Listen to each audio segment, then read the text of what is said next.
Welcome to Essential Ethics with the Markkula Center. My name is Anita Varma, and I'm the Assistant Director of Social Sector Ethics as well as Journalism and Media Ethics. And the purpose of Essential Ethics is to offer some timely content related to the current coronavirus pandemic as we start to wrap our minds around all the ethical implications coming up right now. Today, we'll be focusing on issues related to the ethics of work and how that's affecting the nonprofit sector in California. I'm pleased to be joined by Matt Bell, who is the Executive Director of VIA Services, which is a nonprofit focused on helping individuals with disabilities and special needs achieve greater self-sufficiency and lead richer lives. Matt, thank you so much for joining us today. Thank you for having me. Yeah, absolutely. So my first question is, what have you been experiencing in your nonprofit organization since coronavirus precautions began? Well, quite a bit actually, because so much of what VIA Services does as an organization relies on direct contact with our community. The shelter in place since mid-March and the social distancing orders that have been in place have had a pretty dramatic effect on our services. So, for example, we provide speech and occupational therapy services here on site at the office in Santa Clara, but we also provide weekend respite camps as well as summer camps, which would be upcoming, but respite camps for people with disabilities, which gathers large numbers of people together in a camp environment for a weekend, and then again in the summer for extended camps. So that, of course, has not been possible during this entire shutdown. Yeah, that sounds like a pretty drastic impact quite quickly. I wonder if you could speak as well to the impact this has had on your employees who would normally be working on those programming efforts. Sure. Again, a pretty big impact. So, first of all, from a revenue standpoint, unlike a lot of nonprofits, we provide services that generate a revenue stream. So, really like a business in that way. So, our weekend respite camps, our therapeutic services all generate revenue, which we rely on as an organization to exist. So fortunately, because a lot of our funding comes through the state and through the regional centers, due to the statement of emergency, we were able to bill for some of those initial canceled sessions. But as far as April and May so far goes, it does not look like we'll be able to bill for those, which again, from a revenue standpoint, will be very challenging for us. As well, we have year-round staff, but we employ a very large group of seasonal staff that work as counselors at the weekend respites, for example.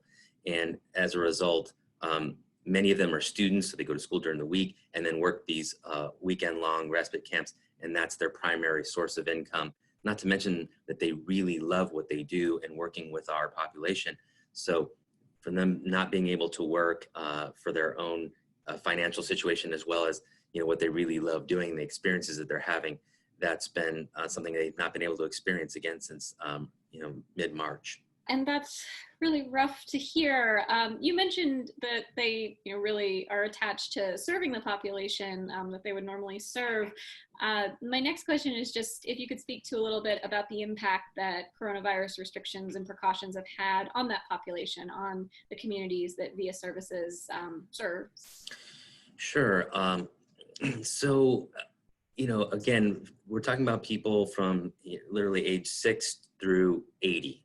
We have camps that serve all different ages. Of course, we have separate ones for children's camps and other ones for adults. But when you think about it, these respite camps provide exactly that. The word respite's not a word that we use very often in our language. But when you think about people with pretty significant needs and their caregivers that are providing care for them, 24/7, 365, and when they get opportunities to maybe have a weekend to go on a trip or frankly to do nothing, to get a little bit of a break from that pretty intense caregiving that they need to do, is really, really important for them.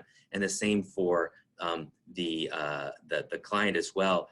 They get a break from that home or school or day program life, get away for a weekend, and really have a great time and just get that basically that respite is really, really valuable to our families. And so again, we have these weekends, but then the biggest thing that our community looks forward to is the summer camps. And we have, 3, 5, 7, and 10 day long camps that we have people that have been coming year over year. We have someone who's been coming for 40 years and has started as a kid and is now an adult and comes every year and looks forward to it. So when we were assessing, about 3 weeks ago, how can we conduct camp, because it's so important and so vital to our community, how could we do it with strict social distancing guidelines? And so we started really putting together a plan, maybe starting a little bit later in July and giving some cushion from when we were hoping that the shelter in place orders would be lifted. So condense camp, try to do it in a way that have fewer campers, keep them more distance in the lodges, have staggered meal times, all these things. So when we went through and really came up with a really thorough plan, you looked at it and said, wow, this just doesn't really feel like camp at all. We really would just not be able to deliver the kind of experience that our population has become used to. And then at the end of the day, could we do it safely? And we just didn't feel like we could. That has to be the top priority, the safety of our campers and our employees. And we just didn't feel like that would be possible. So unfortunately, we had to cancel the entire summer of camps with the hope of maybe seeing how things go, trying to start up again in late August. Well, that's certainly, an ethical form of reasoning to prioritize health and safety above, but it's also a great example of, creatively trying to adapt to see what alternatives might be feasible. Well, I do hope that the camp resumes as soon as it can safely. And I just want to thank you again for taking the time to speak to me today and share your perspective, Matt. My pleasure. Thank you.